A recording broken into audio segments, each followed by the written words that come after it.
तो मैं पार्टी के शीर्ष नेतृत्व और स्थानीय नेतृत्व हेमाराम जी, हरीश जी और पूरी टीम को धन्यवाद देना चाहता हूं कि आपने सबने मेरे ऊपर इतना बड़ा भरोसा किया। मदन जी प्रजापत, मेवाराम जी, पद्माराम जी और रूपाराम जी, गपूर साहब, पूरी शिवाना की टीम से पूरे बाड़मेर जिले की टीम ने और कार्यकर्ताओं ने मेरे ऊपर भरोसा करके और शीर्ष नेतृत्व में भरोसा करके कांग्रेस पार्टी की जो उम्मीदवार बनाया बाड़मेर जैसलमेर लोकसभा क्षेत्र से, इसके लिए मैं सबका बहुत बहुत धन्यवाद देना चाहता हूं और पूरी बाड़मेर की जनता को धन्यवाद देना चाहता हूं कि आपकी भावनाओं को समझकर पार्टी ने ये निर्णय लिया है। आरएलपी से कांग्रेस पार्टी में आमने सामने रहे, लेकिन एकदम से वापस आने कैसा महसूस कर रहे हैं? देखिए, वर्तमान परिस्थितियां ऐसी थी, बाड़मेर जिले के 36 कौम के बड़े बुजुर्गों की, युवाओं की, सबकी ये भावना थी। उस भावना को देखते हुए मैंने ये निर्णय लिया कांग्रेस में आने का। वैसे हम पुराने पहले से ही कांग्रेस से जुड़े हुए थे। हनुमान जी ने नई पार्टी बनाई आरएलपी, तब से उनके साथ जुड़े थे और जब तक उनके साथ रहे, ईमानदारी से रहे और ईमानदारी से मजबूती से चुनाव लड़ा।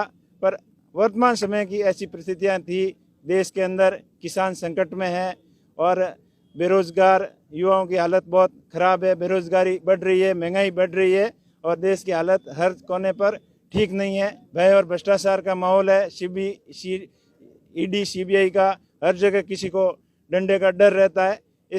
इस माहौल को देखते हुए वर्तमान के समय में विपक्ष को मजबूत करना हम सब की जवाबदारी है। लोकतंत्र को बचाना हम सबका दायित्व बनता है। इन सभी परिस्थितियों को देखते हुए निर्णय लिया और अभी जो आज का दिन था वो बड़ा शानदार था। युवाओं में, बुजुर्गों में, 36 कौम के लोगों में बड़ा जोश था कि इस बार बाड़मेर जैसलमेर लोकसभा क्षेत्र से और पश्चिमी राजस्थान सहित पूरे राजस्थान के अंदर बदलाव लाना है और विशेष तौर के बाड़मेर जैसलमेर सीट है जो कांग्रेस के खाते में जीता के डालेगी। ये जनता ने तय कर लिया है। आज के जोश देख के ऐसा ही लगा। प्रियंका चौधरी का समर्थन मिल रहा है क्या आपको?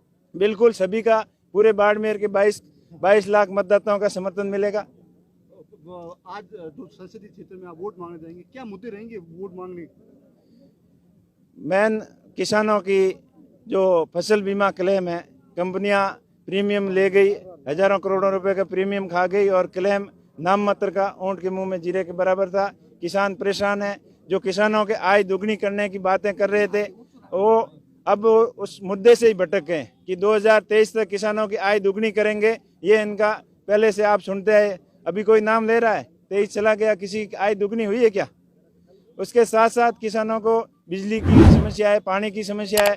पहले यहाँ कई बड़े नेता है, बड़ी रैलियाँ की थी, तो इंदिरा गांधी नहर और नर्मदा नहर को जोड़ने की भी बातें हुई। गुजरात की तर्ज पर आम और अंगूर की खेती के सपने भी यहाँ दिखाए, लेकिन खाली खोखली बातों के अलावा कुछ नहीं हुआ। और स्थानीय सांसद महोदय द्वारा पिछले 5 साल के अंदर उनका जो कार्यकाल था वो बाड़मेर जैसलमेर की जनता के लिए संपूर्ण रूप से निराशापूर्ण साबित हुआ, क्योंकि बाड़मेर को कई बड़े प्रोजेक्ट की सौगात मिलने वाली थी, बड़े प्रोजेक्ट आने वाले थे, लेकिन इनकी मजबूत पैरवी नहीं करने की वजह से नहीं तो हमारा एयरपोर्ट बना, नहीं तो जैसलमेर बाड़मेर कंडला रेलवे लाइन की बातें आप सुनते आ रहे थे पिछले 20 साल से, उसके ऊपर एक दिन भी सबसे बड़ी पंचायत लोकसभा के अंदर मांग तक नहीं रखी। इनसे बड़ी नाकामी क्या हो सकती है? और खुद अपनी गलतियों की सजा मोदी को नहीं देने का कह के और जनता को पुनः बरगलाने के लिए आ गए हैं। तो जनता सब समझ चुकी है, सब समझदार है और इस बार जो जनता अच्छा निर्णय करेगी और इनको झूठे वादे करने वालों को घर बैठाएगी। तो आप किसको चुनौती मानते हैं इस चुनाव के अंदर? इस चुनाव के अंदर हम तो इधर स्थानीय जो हम मुद्दे हैं, मुद्दों की राजनीति करेंगे। हमारे सामने बाड़मेर की जैसलमेर की जनता से बड़ी कोई चुनौती नहीं है और जनता ने इस बार मन बना लिया है कि कांग्रेस लाने का। उमेश जी, सबसे बड़ी अभी जो खबर निकल के आ रही है कि आरएलपी का और कांग्रेस का गठबंधन हो रहा है, कितनी उम्मीदें बांधोगे? क्योंकि आरएलपी के कुछ कार्यकर्ता आपसे नाराज है कि आपने बिना पूछ करके कांग्रेस ज्वाइन कर ली। देखिए, आरएलपी और कांग्रेस के गठबंधन की बात शुरू से ही चल रही थी और वो शीर्ष नेतृत्व के ऊपर है। मैंने मेरा जो निर्णय लिया वो व्यक्तिगत निर्णय था और नाराजगी की जो बात चल रही है वो कोई किसी में नाराजगी नहीं है। वो बीजेपी की आईटी टीम लगी हुई है, वैसे ही भ्रामक भ्रांतियां फैला रही है। बाकी सब लोग इस निर्णय से खुश हैं। और बाकी रही गठबंधन की बात, वो शीर्ष नेतृत्व तय करेगा और जो उनको अच्छा लगेगा वही करेगा। गठबंधन के बारे में बात करने के लिए मेरी इतनी बड़ी अहमियत नहीं है। क्या लगता है गठबंधन होता है तो फायदा होगा कहीं ना कहीं आपको? बिल्कुल निश्चित तौर पर पूरे राजस्थान को फायदा होगा।